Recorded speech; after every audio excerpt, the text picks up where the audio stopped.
সকল বন্ধুদের জানাই শুভ রাখি পূর্ণিমার প্রীতি শুভেচ্ছা অভিনন্দন ভালোবাসা। দেখো রেডি করে নিয়েছি, আমার দাদা ভাই এসছে, এখানে মিষ্টি দিয়েছি। আর সকাল সকাল দাদা স্নান করেছে, আমিও করে সকাল সকাল দেখো আমি রাখিটা পরিয়ে ফেলছি, কেননা দাদা ভাই অফিসে যাবে, বলছে কি আমি কিন্তু থাকবো না, তুই তাড়াতাড়ি করে কোনো রকম করে আমাকে দিয়ে দিস, আর আজকে আমাকে যেতেই হবে। এর জন্য দেখো আমি কোনো রকমই গুছিয়েছি, তেমনভাবে গোছানো হয়নি, কেননা এত সকালবেলা সম্ভব সম্ভব হয়ে ওঠেনি গোছানোর। আর যেহেতু আজকে শনিবার, তার জন্য দাদাকে একটুখানি টিফিনও করে দিয়েছিলাম রান্না, তার জন্য একটু দেরি হয়ে গেছে, দাদা 8টার ট্রেন ধরবে বলে।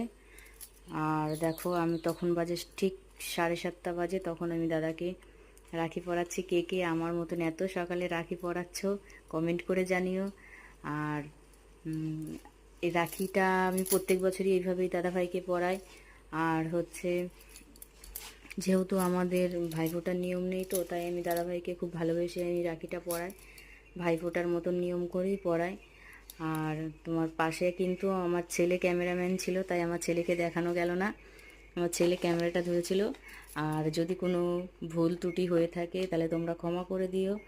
আর আমার ছেলে তেমনভাবে ক্যামেরা ধরতে পারে না, কিন্তু তাও খুব সুন্দরই ধরেছে। যদি ভালো লাগে লাইক কমেন্ট করে দিও ভিডিওটা। তো টাটা, তোমরা ভালো থেকো, সুস্থ থেকো, আমারই মতন এরকম দাদাদের সবাই ভালোবেসো।